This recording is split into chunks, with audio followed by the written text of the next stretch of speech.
Beginning transmission.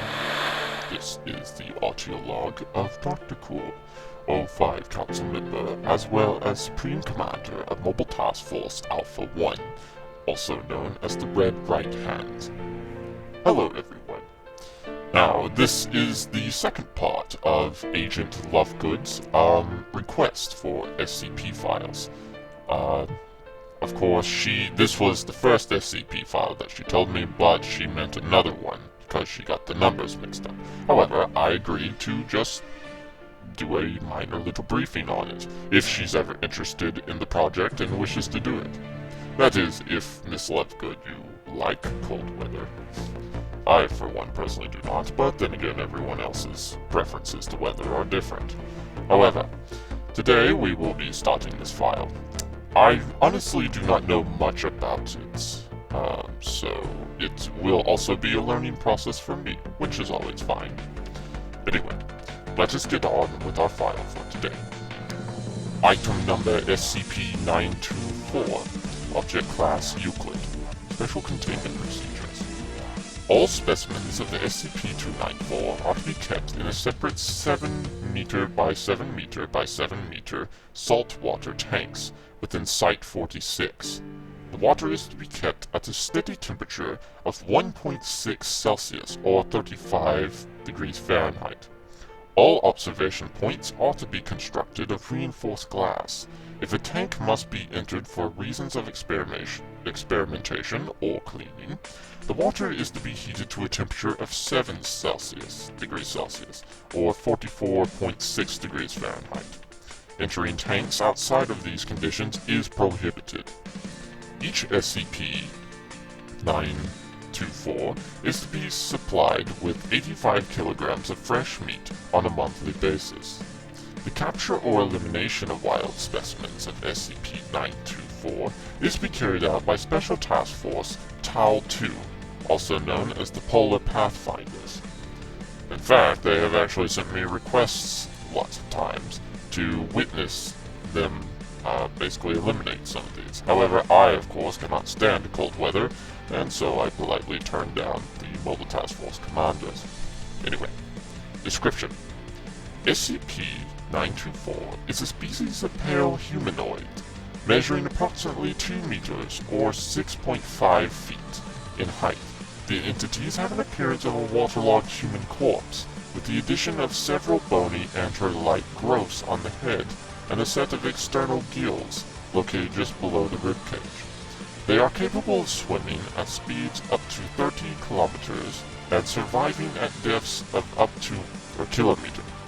SCP-924 requires a near-freezing Antarctic environment to function properly, and will lapse into a state of estivation if the water around it rises above 4 degrees Celsius, in this case 39.2 degrees Fahrenheit.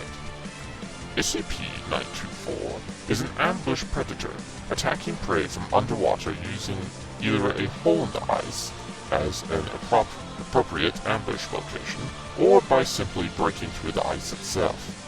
SCP-924 is highly sensitive to both smell and vibrations, allowing it to track prey from significant distances or through the ice. If an attack is successful, the target is promptly drowned by SCP-924. Following this, the body will be dragged down to the ocean floor by SCP-294 for consumption. SCP-294 will release drowned bodies after 1 to 6 hours. Recovered body shows all signs of prolonged submersion and high pressure, as well as liquefaction, consumption of internal organs and muscles.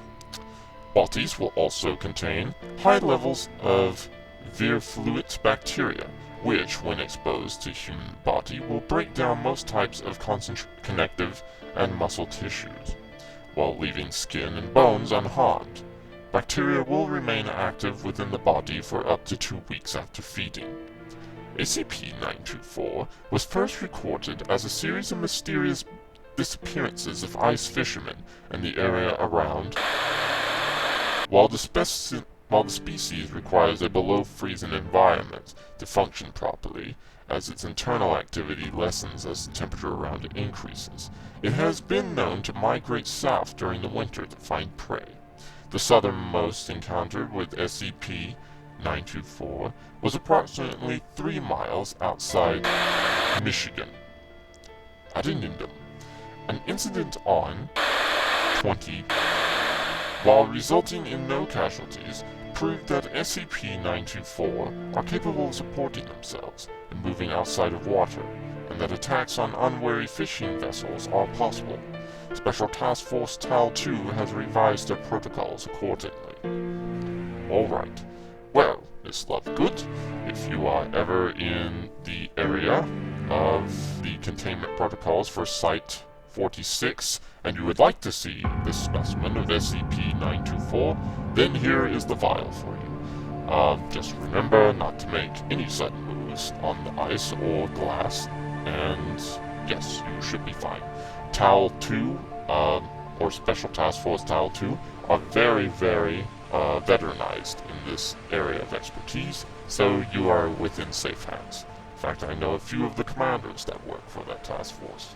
And every poker night, we always exchange a little idle chit-chat here and there. Whenever I am around Site-46, of course.